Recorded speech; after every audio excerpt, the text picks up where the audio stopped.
guys, it's Miss Abby. Today I want to talk to you about two mystery books, Bone Gap by Laura Ruby and Truly Devious by Maureen Johnson.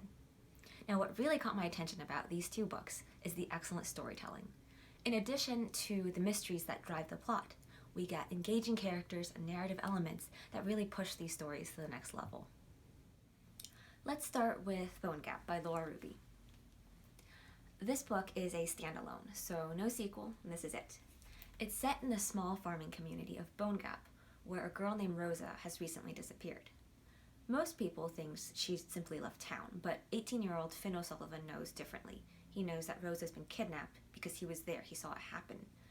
Unfortunately, no one believes Finn because he can't describe what the kidnapper looks like. Finn has a medical condition called face blindness. He can't recognize or remember people's faces. But despite not being believed by anyone, he's still determined to bring Rosa home. This book alternates between Finn's perspective and Rosa's perspective, which I think is really wonderful because we, the readers, can see that Rosa is not just a damsel in distress. As Finn is looking for her, Rosa herself is actively trying to escape from her captor.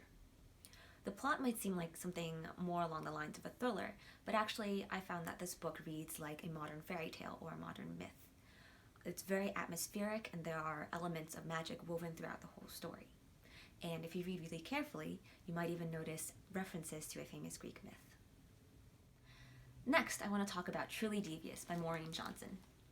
Now this book is a series opener. It's followed by The Vanishing Stair and The Hand on the Wall. It's actually two mysteries intertwined into one story, one taking place in the present and one in the past.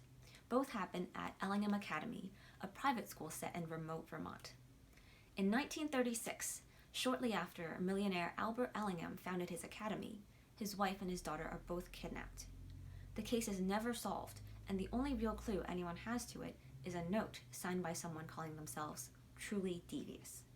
Fast forward to the present, and we meet Stevie Bell, high school student starting her first year at Ellingham Academy.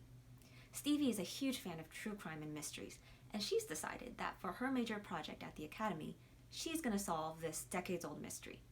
Unfortunately, before she can get to it, a freak accident occurs on campus and one of her classmates dies. Stevie doesn't think it's an accident, though. She believes there's been foul play and that her classmate was murdered.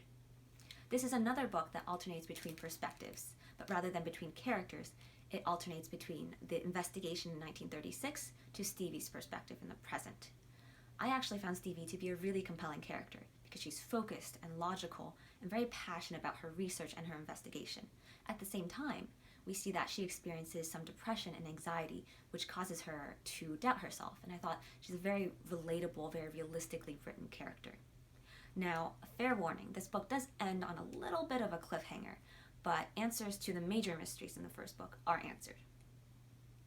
So that's it for today. If you'd like to read or listen to these books using the Cloud Library app, I've included their ISBN numbers in the description below. Just search them up using the Cloud Library app or our library catalog. If you want instructions on how to download and use Cloud Library app, that's also below in the descriptions. Next time I'll have some great fantasy novels for you guys. See you then!